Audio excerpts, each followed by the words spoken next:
मेरी भी, आपकी भी, बहुत सारे यहाँ पर जो लोग उपस्थित हैं, भाई बहन, महिला पुरुष जो भी उपस्थित हैं, बहुत सारे साथी बहुत सीनियर हैं हमसे, काफी उम्र में ज्यादा है, कई हमारी उम्र के हैं, कई कम उम्र के हैं। तो चाहे मेरी चाहे आपकी उम्र सबकी बढ़ रही है, वृद्धावस्था सबकी आएगी। अब आपके ऊपर डिपेंड करता है कि आप कैसा उस स्टेज में रहना चाहते हैं। कहने का मतलब क्या? कहने का मतलब ये है, क्या आप दूसरे पर डिपेंड होना चाहते हैं? जैसा कि आप समाज में देख रहे हो, दो तरह का बुढ़ापा। एक बुढ़ापा ऐसा जो दूसरे पर डिपेंड होना, यानी कि लाचार, बेचारा, ये शब्द निकलते हैं ना देख करके, काश, तो वो काश उनके लिए है। आप ऐसा कुछ न करें जिससे वो काश जुड़ जाए, बेचारा और बेचारी जुड़ जाए। तो इसके लिए आज से ही सावधान हो जाइए, अपनी मसल्स को बरकरार रखिए, उसको सुरक्षित रखिए। और दूसरी तरफ ऐसा बुढ़ापा जिससे किसी का सहारा ना लेना पड़े, अपना सारा कार्य खुद कर पाए, कैसा चाहिए? दूसरा वाला ना एक्टिव रहने के लिए दूसरे पर डिपेंड न करे, अपना काम खुद कर पाए। अगर कोई समस्या है, जैसे शुगर की समस्या है, तो बेहतर प्रबंधन कर सके। बहुत सारे लोगों को आपने देखा होगा कि 40 साल 45 साल से शुगर के साथ अच्छा जीवन जी रहे हैं, क्योंकि उन्होंने अपनी दिनचर्या को बेहतर रखा है, अपने खान पान को बेहतर रखा है। इस उम्र में इन्फेक्शन का खतरा ज्यादा होता है, इम्यूनिटी कमजोर होती है, तो वो ना हो, इम्यूनिटी आपकी मजबूत रहे, जिससे आप बीमारियों से, आपका शरीर सुरक्षित रह सके। अब समाज में कुछ भ्रांतियां हैं, है ना? जैसे ये कहा जाता है कि जिसको मसल्स चाहिए तो जिम जाइए, अखाड़े में जाइए, मेहनत करिए, एक्सरसाइज करिए, व्यायाम करिए, कुश्ती लड़िए। कहते हैं कि नहीं कहते? तो एक तरह से ये सही भी है, लेकिन पूरी तरह से सही नहीं है। विकसित मसल्स के लिए आपको उस पे वर्कआउट तो करना पड़ेगा, लेकिन सिर्फ वर्कआउट करना या बहुत सिर्फ एक्सरसाइज ही करना, इससे मसल्स विकसित नहीं हो, बल्कि उल्टा होगा। क्यों? क्योंकि सबसे ज्यादा मेहनत या सबसे ज्यादा एक्सरसाइज तो ये करते हैं, सुबह से लेकर रात तक ही करते हैं।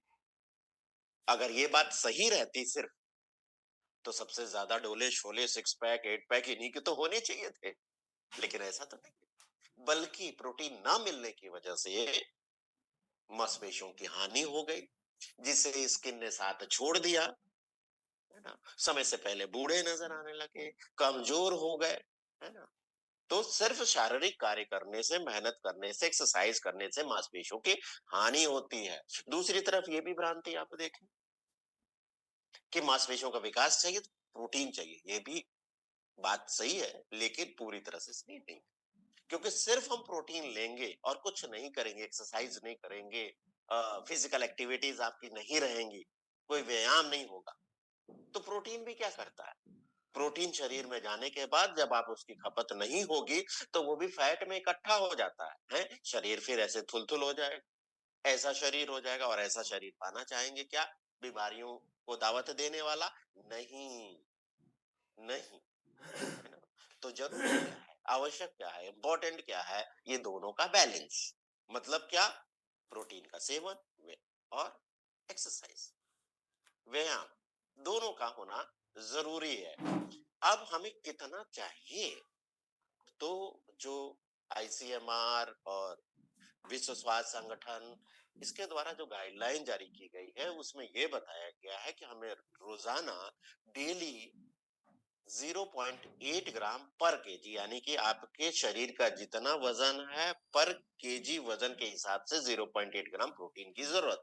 अगर हम एक एवरेज बात करें तो 1 ग्राम पर केजी बॉडी वेट के हिसाब से चाहिए होता है। और ये आरडी है, रेकमेंडेड डाइटरी अलाउंस, यानी कि पोषक तत्वों की वह न्यूनतम मात्रा, सबसे कम मात्रा जो मेंटेनेंस के लिए चाहिए, मांसपेशियों के उसकी जो कार्य क्षमता है वो बेहतर रहे, दैनिक जो कार्य है उसमें हम कार्य कर सकें, है ना? वो वही है आरडीए। तो आरडीए क्या बता रहा है, यानी कि औसत जो आ रहा है पुरुषों के लिए आता है 60 ग्राम पर डे, जी प्रतिदिन। लेकिन क्या हम ले रहे हैं? जरा कल जो आपने भोजन किया 24 घंटे में, उसमें जरा जोड़ के देखिए, आकलन करके देखिए, क्या 60 ग्राम हम पूरा कर पा रहे हैं? तो आप हैरान होंगे कि हम उसका एक चौथाई भी पूरा नहीं कर रहे। तो मांसपेशियां तो कमजोर होंगी, बुढ़ापा शरीर पे जल्दी नजर आएगा ना। तो पुरुषों को डेली कितना चाहिए? 60 ग्राम चाहिए। महिलाओं को कितना चाहिए? 55 ग्राम डेली चाहिए। ये तो हो गई साधारण लोगों की। लेकिन जो ज्यादा वर्कआउट करते हैं, एक्सरसाइज करते हैं, जिम जाते हैं, तो उन्हें तो 1.5 से 2 गुना ज्यादा चाहिए। जी 1.5 से 2 गुना। इसका मतलब 1.5 से 2 गुना कितना हुआ? 60 का 120 हुआ, 55 का 110 हुआ।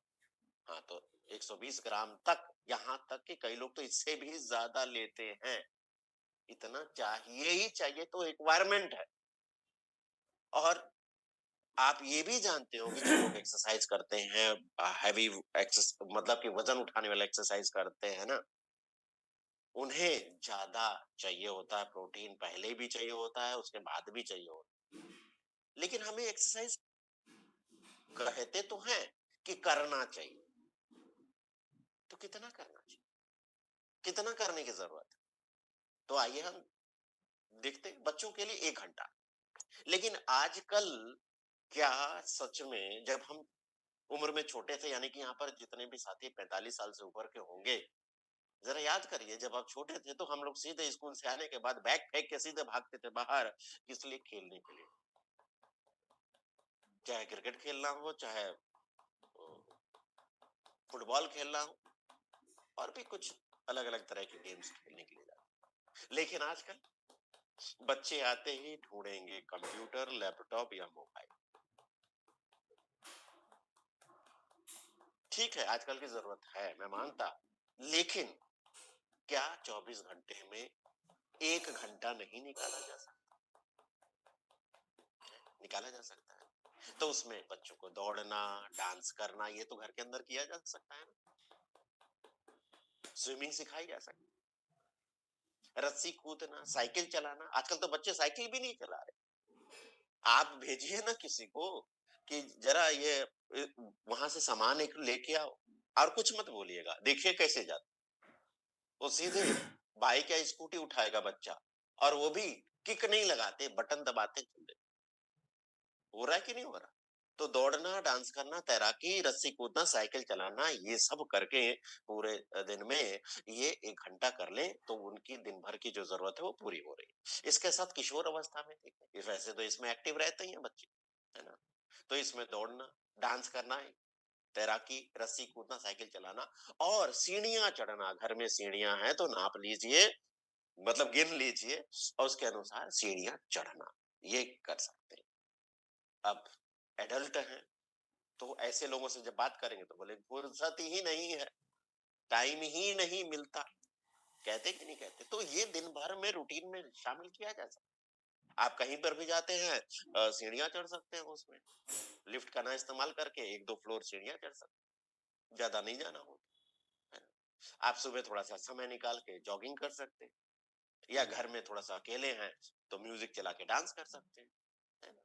ये सब कर किया जा सकता है। और भारी सामान उठाने वाली, यानी कि रेजिडेंट जो व्यायाम होते हैं मांसपेशियों के लिए जो होती है, वेट ट्रेनिंग, वो 4 दिन में 10 मिनट के लिए किया जा सकता है। अब लास्ट में जो बुजुर्ग अवस्था है, इसमें क्या है, शरीर का ज्यादा ध्यान रखना होता है, और इस अवस्था में ही लोग कहते हैं अब तो उम्र हो गई है, सुबह टहला करो। कहते कि नहीं कहते, है ना। तो 45 मिनट सुबह जॉगिंग करना, सभी दिशाओं में चलना, डांस करना, तैराकी करना, सीढ़ियां चढ़ना, रस्सी कूदना, साइकिल चलाना, ये सब शामिल है। आजकल लोग साइकिल खरीदते हैं सिर्फ सुबह सुबह एक्सरसाइज करने के लिए। और इसके साथ वजन उठाने वाली जो जो एक्सरसाइज है 4 दिन में 10 मिनट के लिए किया जा सकता है। और सबसे जरूरी, इस उम्र में संतुलन वाली एक्सरसाइज, बैलेंस बनाने वाली एक्सरसाइज 3 दिन में 10 मिनट के लिए किया जा सकता है ना। अब बॉडी बिल्डर्स को तो अब तो जाहिर सी बात है, इनको तो ज्यादा समय देना पड़ेगा और इनकी जो एक्सरसाइज होगी वो भी काफी टफ होगी, है ना। नॉर्मल से थोड़ा हैवी होगी ना, कि जिसमें जॉगिंग है, कार्डियो है, स्क्वाट लगाना है, ये सब हो सकता है। और वजन उठाने वाली वो ज्यादा है, 4 दिन में 30 मिनट के लिए हो जाता है। अब हमारी मसल्स की मजबूती, उसकी कार्यक्षमता किस पे डिपेंड करती है? वो डिपेंड करती है इन दोनों के संतुलन, यानी कि प्रोटीन का संचयन और प्रोटीन का ब्रेकडाउन, यानी प्रोटीन का सेवन कर रहे हैं और कितना खर्च कर रहे हैं, इसके ऊपर डिपेंड करता है।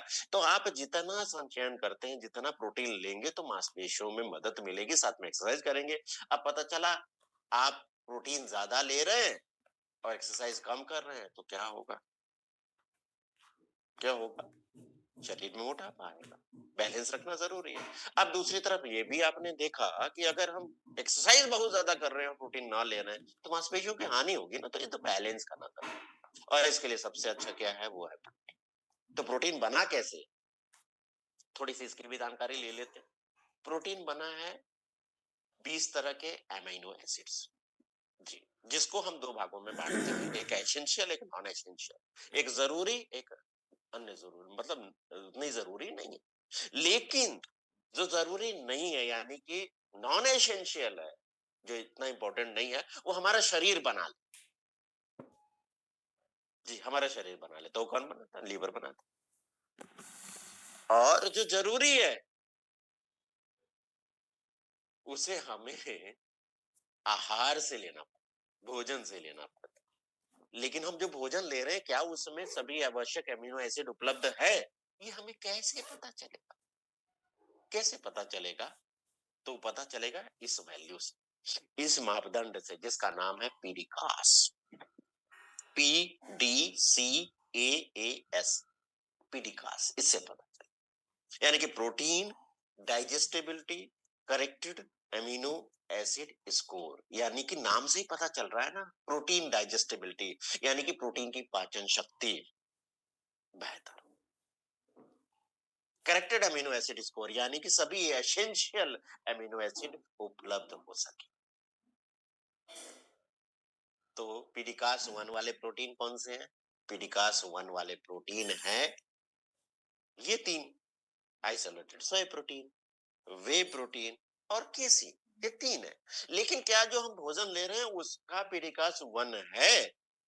आइए जरा हम चेक करते हैं। इस ग्राफ से आप चाहे तो गूगल में डालेंगे तो लिस्ट बहुत सारी लंबी आ जाएगी, जिसमें से आप हरे रंग का निशान देख रहे हैं, जिसका पीडिकास वैल्यू 1 है, यानी कि कंप्लीट प्रोटीन है, संपूर्ण प्रोटीन है। वो आइसोलेटेड सोय प्रोटीन है, वो है क्रेसीन, वो है वे, और वो है मिल्क प्रोटीन। लेकिन हम मूंगफली ले रहे हैं और कई कंपनियां इसी के आधार पर प्रोटीन बेच रही है, पीडिकास वैल्यू 1 नहीं है। दूसरा, उसके नीचे ये भी कई कंपनियां इस पे दे रही हैं, तो उसका भी पीडिकास वैल्यू। मटर, इसके बाद ओट्स, इसके बाद लेंटिस और साबुत गेहूं, पीडिकास वैल्यू 1 नहीं है जी। तो आइए हम समझते हैं, हम अगर जो भोजन ले रहे हैं तो मिल रहा है प्रोटीन क्या? सच में देखते हैं, दाल देते हैं, दाल अच्छा स्रोत है प्रोटीन का, लेकिन हम कितना खाते हैं, कितना मिलता है? अगर एक परिवार के लिए पकाएं तो हम एक हिस्सा दाल लेते हैं, 3 हिस्सा पानी लेते हैं, यही करते हैं ना। तो प्रत्येक कटोरी में दाल के हिसाब से 2 से 3 ग्राम ही प्रोटीन मिलता है, जबकि हमें चाहिए कितना? 60 ग्राम। अगर सिर्फ दाल पे डिपेंड करें, यानी कि हम अगर ये कैलकुलेशन एक देखते हैं, वैसे तो इतना नहीं खाते हैं, लेकिन अगर कैलकुलेशन देखें कि अगर हमें चाहिए प्रोटीन, तो दाल के माध्यम से क्या हम पूरा 60 ग्राम पूरा कर सकते हैं? नहीं कर सकते। क्यों? क्योंकि 20 से 30 कटोरी दाल खानी पड़ेगी, जो संभव नहीं है जी। दूसरा, दूध, शुद्ध दूध, 1 गिलास दूध कितना है? 200, 180 से 200 है ना। और 1 गिलास से आपको कितना मिल रहा है? 6.8 ग्राम, यानी कि लगभग 7 ग्राम मिल रहा है। तो लगभग 10 गिलास मान लीजिए आपको पीना पड़ेगा। तो क्या सच में 10 गिलास मतलब 2 लीटर? और सिर्फ आप ही नहीं है परिवार में, परिवार में अन्य सदस्य भी हैं, अगर 4 लोगों का परिवार है, सबको 2 लीटर पीना पड़े तो एक तो पी नहीं पाएँगे, दूसरा पचा नहीं पाएँगे। और शहरों में तो और ज़्यादा मुश्किल है। कई लोग तो पीते ही नहीं दूध। हाँ, चाय के कप के माध्यम से 1 चम्मच दूध मिल जाए, मिलता है ना, उतना ही मिलता है। तो कहाँ हो सकता है? नहीं हो सकता ना इससे। हाँ, अच्छा स्रोत है सोयाबीन, लेकिन कई लोग क्या कहते हैं, भारतीय लोग जुगाड़ू हैं, जुगाड़ लगा लेते हैं, गेहूँ के साथ पिसवा लेंगे। जी, ठीक है, पिसवा लीजिए। 2 किलो सोयाबीन और 8 किलो गेहूँ दोनों को पिसवा लीजिए। पिसवाने के बाद जो रोटी भी बनेगी, तो 2 से 3 ग्राम प्रोटीन ही मिलेगा। तो इसके लिए फिर उतनी रोटियाँ खानी पड़ेगी जो संभव नहीं है। हम 2, 4 से ज़्यादा कहाँ खा पाते। कुछ लोग होंगे थोड़ा-सा 4 की जगह 6 खाते होंगे बस। तो कहाँ हो पाएगा? नहीं हो पाएगा। तो क्या इन सारे स्रोतों से, जैसे हमने दाल देखा, जैसे हमने दूध देखा, जैसे हमने ये आटे के माध्यम से सोयाबीन प्लस गेहूं का आटा मिला के इसके माध्यम से देखा, रोटी के माध्यम से, तो क्या ये आरडीए जितना चाहिए उतना पूरा कर पाएगा? बहुत कठिन है, बहुत मुश्किल है, क्योंकि इसमें एक चीज देखिए, अगर हम ये लेते भी हैं, जैसे दाल लिया, सोयाबीन लिया, सब्जियां फल लिए, सब ले रहे हैं, प्रोटीन है कुछ मात्रा में, लेकिन कंप्लीट नहीं है। क्यों कंप्लीट नहीं है? और एक चीज और, इसके अंदर कुछ ऐसा तत्व रहता है जिसको कहते हैं इनहिबिटर्स। इनहिबिटर्स मतलब पोषक तत्वों को अवशोषित होने से रोकने वाला, है ना, बाधा उत्पन्न करने वाला। तो शरीर को मिलेगा ही नहीं। और इतना हम खा नहीं सकते, पचा नहीं सकते, है? तो उपाय क्या है? उपाय ये है न्यूट्रिशन। जी, क्यों न्यूट्रिशन सप्लीमेंट? तो सबसे अच्छी क्वालिटी का प्रोटीन उपलब्ध कराने वाला, है ना, उसके बाद कंप्लीट प्रोटीन देने वाला, कंप्लीट प्रोटीन देने वाला, उसके बाद आइसोलेटेड। आइसोलेटेड मतलब क्या? आइसोलेटेड मतलब पृथक करके, अलग करके, अशुद्धियों को अलग करके सिर्फ शुद्ध रूप से प्रोटीन उपलब्ध कराने वाला, आसानी से पचने वाला, डाइजेस्टिबिलिटी उसकी बेहतर, और आरडीए तक पहुंचने में मदद करने वाला। और हमें गर्व है कि न्यूट्रीचार्ज के पास वाइड रेंज, विस्तृत श्रृंखला है प्रोटीन की। जिसको जैसा टेस्ट चाहिए, जिसको जैसा स्वाद चाहिए, उसके अनुसार आप दे सकते हैं, है ना। तो आज हम इसी श्रृंखला में से बात करेंगे न्यूट्रीचार्ज प्रोडाइट शेक की। जी, तो चलिए आइए जानते हैं। अभी उम्मीद करता हूं कि आपने प्रोटीन के बेसिक जानकारी प्राप्त की। अब हम चलते हैं न्यूट्रीचार्ज प्रोडाइट शेक के बारे में जानकारी प्राप्त करते हैं। और न्यूट्रीचार्ज प्रोडाइट शेक जो है ना,